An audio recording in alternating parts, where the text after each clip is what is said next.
வணக்கம் நண்பர்களே. தன்னுடைய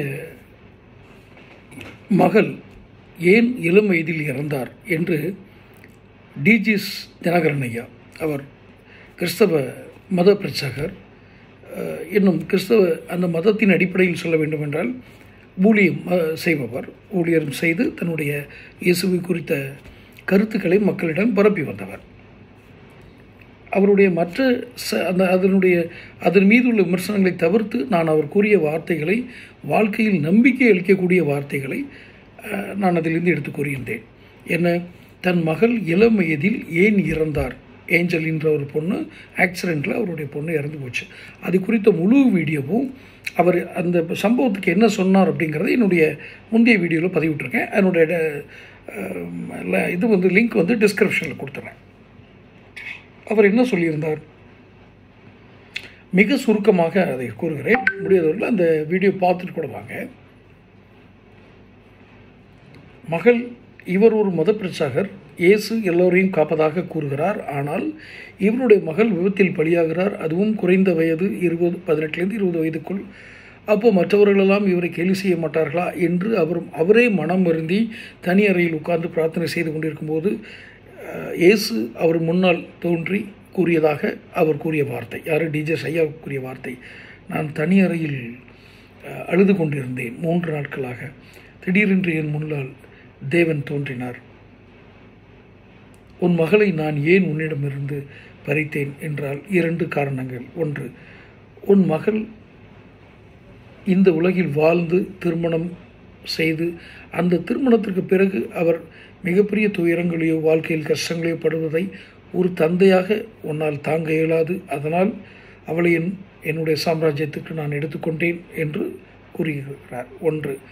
இரண்டாவதாக, நீ ஊழியம் செய்பவன், யார், இயேசுபிரான் டிஜிஎஸ் தினகரன் ஐயா சொன்னதாக சொன்னது. நீ ஊழியம் செய்கிறாய். உன்னுடைய ஊழியங்களில் பல இழப்புகளை சந்தித்த, தன்னுடைய மக்களை இழந்த மகள்களை இழந்தவர்கள் வருவார்கள். அவர்களுக்கு ஆறுதல் படுத்த வேண்டிய இடத்தில் இருக்கும் நீ அந்த உணர்வை உண்மையாக புரிந்து கொண்டால் மட்டுமே உன்னுடைய மொழியில் ஒரு இரக்கம், ஒரு தேவ செய்திகள் வரும் என்பதால் அந்த குழந்தை அந்த சோகத்தை உனக்கு கொடுத்திருக்கிறேன். அதனால் இந்த 2ஐயும் தாங்கிக் கொண்டு நீ உன்னுடைய ஊழியத்தை தொடர்வாயாக என்று இறைவன் கூறியதாக டிஜிஎஸ் தினகரன் ஐயா கூறுகிறார். இங்கு 2 விஷயங்களை தான் நான் கவனித்தேன். அது பொதுவாக நீங்கள் வாழ்க்கையின் எந்த சூழலிற்கும் நடக்கும் ஒரு காரியம் இதற்காகத்தான் நடந்திருக்கும் என்ற ஒரு யூகத்தை, ஒரு பாசிட்டிவ் ஆட்டிடியூடை, அது பாசிட்டிவ் ஆட்டிடியூடா அப்படிங்கிறத விட சரியான வார்த்தை என்னவாக இருக்கும்னா, நீங்கள் வாழ்க்கையை நோக்கி உங்களுடைய புரிதல்களை புரிய வைக்கும் அப்படிங்கிற அளவில் நான் எடுத்துக்கிட்டேன். நான் டிஜிஎஸ் ஐயாவுக்கு முன்னாடி இயேசு தோன்றினாரா, அந்த தோற்றத்தில் அவர் இதெல்லாம் கூறினாரா என்ற தர்க்க ரீதியான வாதங்களுக்குள் செல்லவில்லை. ஆனால் பொதுவாக இந்த செய்திகள் தர்க்க ரீதியான புத்திக்குள் புகுந்து சில கேள்விகளை எழுப்பும். அதுவும் இயல்பானது. அதுக்கு ஏன் இப்படி சிந்தனைகள் வருங்கிறதுக்கு நான் ஒரு வீடியோ தனியாக போடுறேன். ஏன்னா நிறைய எல்லா விஷயங்களையும் ஒரே வீடியோவில் சொல்ல முடியாதுக்கிறதுனால, குறிப்பாக இந்த என்னுடைய வீடியோக்களுக்கு சேரணும்னா நீங்கள் சப்ஸ்கிரைப் பண்ணி நோட்டிஃபிகேஷன் பில் பதிவு பண்ணிக்கங்க. அப்போ தான் வீடியோக்கள் சேரும். ரைட். இப்போது ஒருத்தர் பதில் போட்டிருக்கார். அதுக்காக தான் இந்த வீடியோ. என்ன பதில் போட்டிருக்காரு? அந்த வீடியோ பார்த்துட்டு, அந்த தினகரன் ஐயாவுடைய வீடியோ பார்த்துட்டு என்ன போட்டிருக்காருன்னா, அனைத்து மதங்களுக்கும் அப்பாற்பட்டும், தர்க்கவாதங்களுக்கு அப்பாற்பட்டும், மனித உளவியலின் அடிப்படையில் உணர்வுபூர்வமாக பார்த்தாலும் கூட வாழ்வின் யதார்த்த உண்மையின்படி இந்த விளக்கம் சுத்த அபத்தம் அப்படின்னு சொல்கிறார்.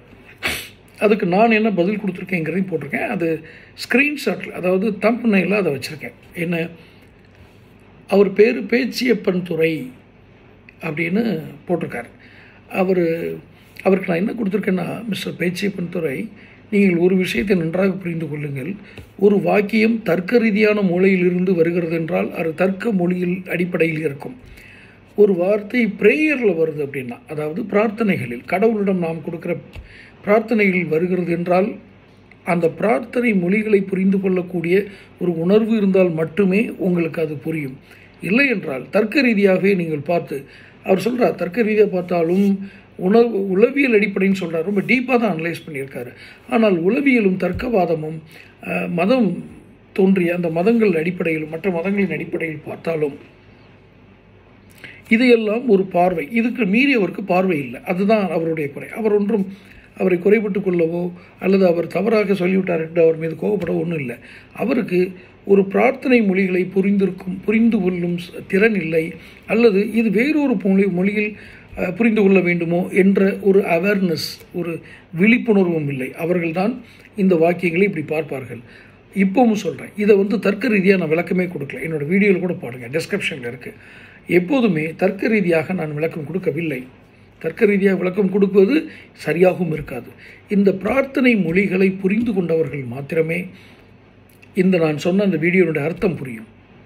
என்னுடைய கடவுள் நம்பிக்கை, என்னுடைய கடவுள் வழிபாடு, பிரார்த்தனை முறையெல்லாம் வேறு விதமாக இருக்கலாம். ஆனால் நான்